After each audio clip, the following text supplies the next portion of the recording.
Salut à tous, salut YouTube et bienvenue dans mon garage. Donc après le retour sur le Manuel MR88, aujourd'hui on va faire un retour sur le Smith & Wesson version Pro Series en 1911 9 mm.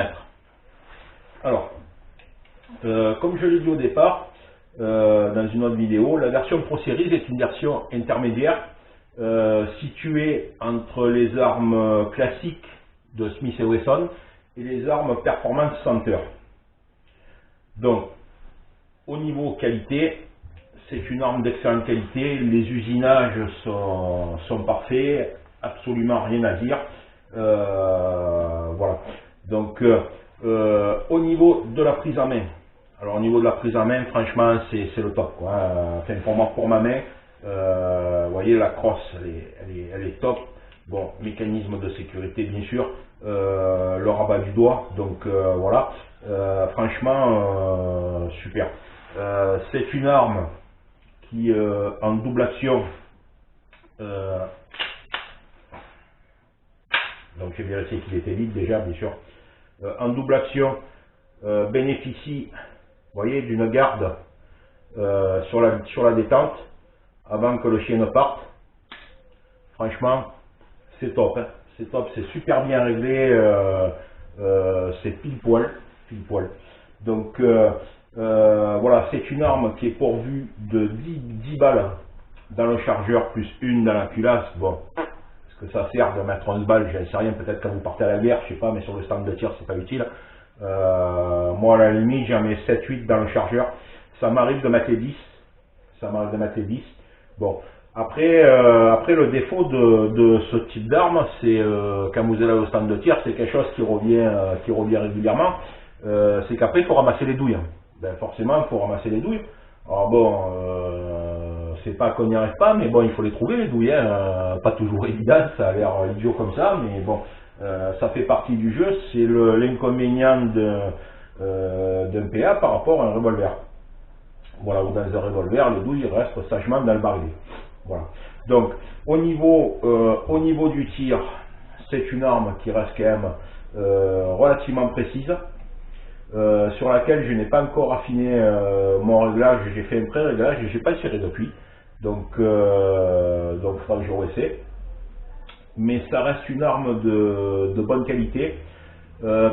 Personnellement, pour une 1911, alors des 1911 en 45 ACP, il y en a plein, il y en a à tous les prix, il y en a une très bonne chez Ruger, je sais pas comment ça se prononce. Voilà.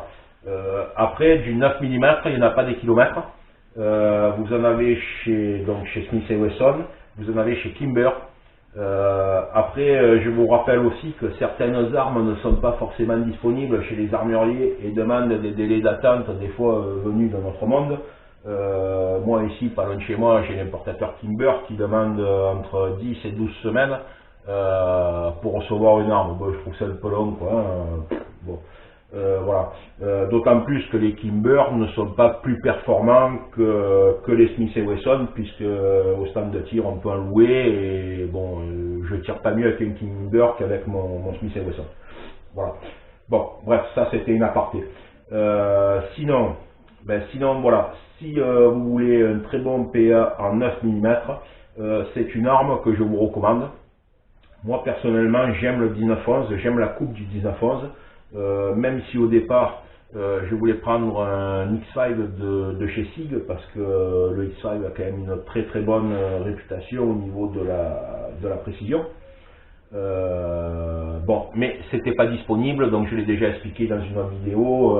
Avoir des armes en France, ça devient assez difficile parce qu'elles sont pas toujours en stock. Voilà.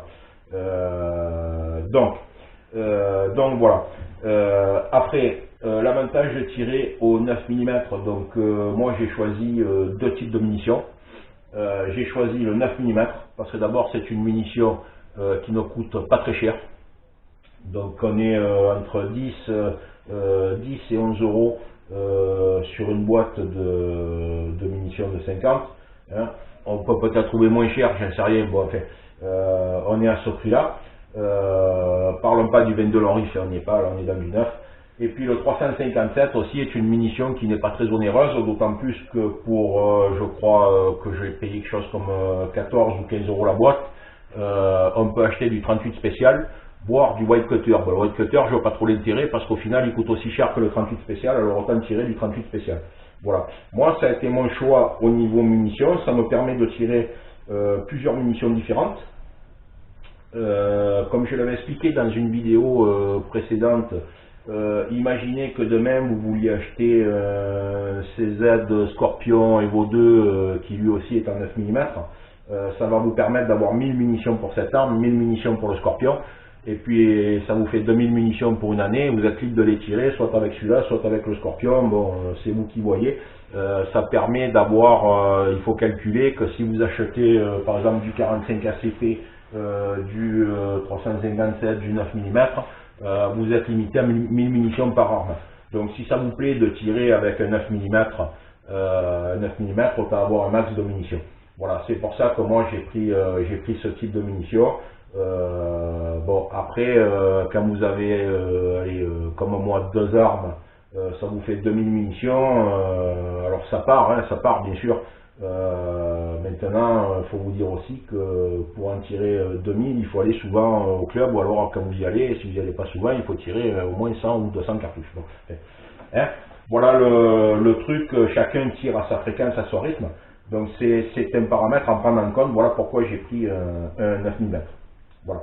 Donc pour revenir sur l'arme, comme je vous disais, c'est une arme de très très bonne qualité. Vous pouvez l'acheter presque les yeux fermés, on va dire. Hein. Voilà. En comparaison d'un Kimber, ça vaut largement un Kimber. Voilà. Donc voilà ce que j'avais à dire sur le Smith & Wesson 9 mm. Hein. Voilà. Donc après, c'est pas une arme sur laquelle vous allez placer des accessoires. Là, je vous le dis franco. Puisqu'il n'y a pas de rail Picatinny, il n'y a pas de possibilité de rajouter un autre rail Picatinny, puisque ben, il n'y a pas de pré-perçage sur la culasse.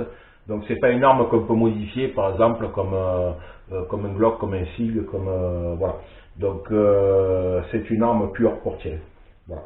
Donc voilà mon commentaire sur le Smith & Wesson. Et si vous avez des questions, ben vous pouvez me les poser, il n'y a pas de souci. Voilà.